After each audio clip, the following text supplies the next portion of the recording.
Kwa majina yangu naitwa Elia Justin Luoga ambaye nimekaimu nafasi ya mtendaji ndivyo hapa kama afisa ustawi.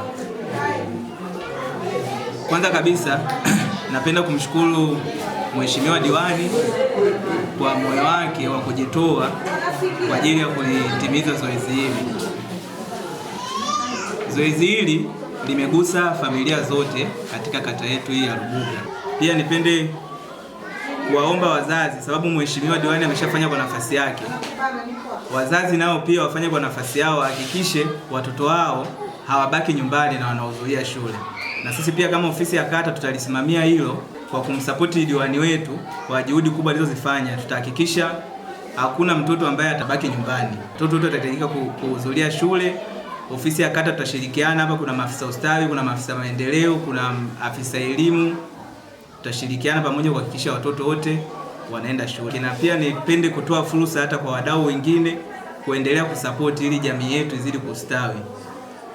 Hassan Marijani Longo ndio mwenyekiti wa mtaa huu. Zoezi limefanyika. Awali ya yote nipende kuwashukuru wananchi na nipende kumshukuru Mheshimiwa Diwani kwa jambo kubwa analofanya kuhusu kata yetu hii na wazazi wote walioko kata ya Rubuga.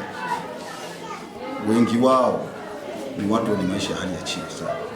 Kwa hiyo hichi alichokifanya Mheshimiwa Diwani ni jambo la muhimu sana la kuwasapoti wazazi, na wazazi kama wazazi kwanza waliangalia hili kwa macho mawili na wawe na upendo na viongozi wao, na wajue kabisa kwamba viongozi wao hawakuja kwa jambo lingine tofauti na jambo la kuwasaidia wao kama wananchi.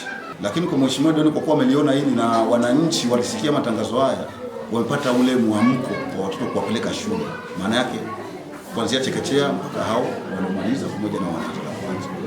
Kumbe basi ningeomba ofisi na sisi wenye viti tukashirikiana, kwa kuwa watu wameliona hili kwa wamepata mwamko wa elimu kulingana na vitu ambavyo vilikuwa vinawapa shida. Ila nitoe tu angalizo moja kwa wananchi. Ili zoezi linakwenda, Mheshimiwa Diwani amelitoa dhabihu na amejitoa muhanga kwa wananchi wa kata ya Rubuga.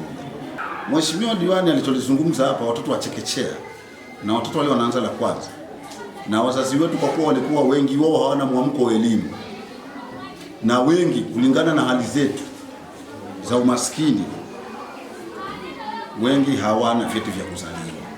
Na ili leo mwanafunzi usajiliwe kwenye shule ya msingi hata sekondari, kwanza uwe na cheti cha kuzaliwa ndio inatakiwa uandikishwe. Kwa hiyo ningeliomba hilo kupitia ofisi hii na Mheshimiwa Diwani tulifanyie mkazo, tujue ni watoto gani ambao hawana vyeti vya kuzaliwa na wanahitaji wazazi wao kuwapeleka shule. Basi wale watoto wapate kwanza istahiki yao ya wao kuandikishwa kuanza masomo. Haya masuala ya vyeti vya kuzaliwa tuendelee kuelimisha wazazi, waendelee kufuatilia watoto vyeti vya kuzaliwa hali ya kuwa wako wanafanya nini, wanaendelea na masomo. Ningeliomba hilo Mheshimiwa Diwani, kwa sababu tayari nimeshasikia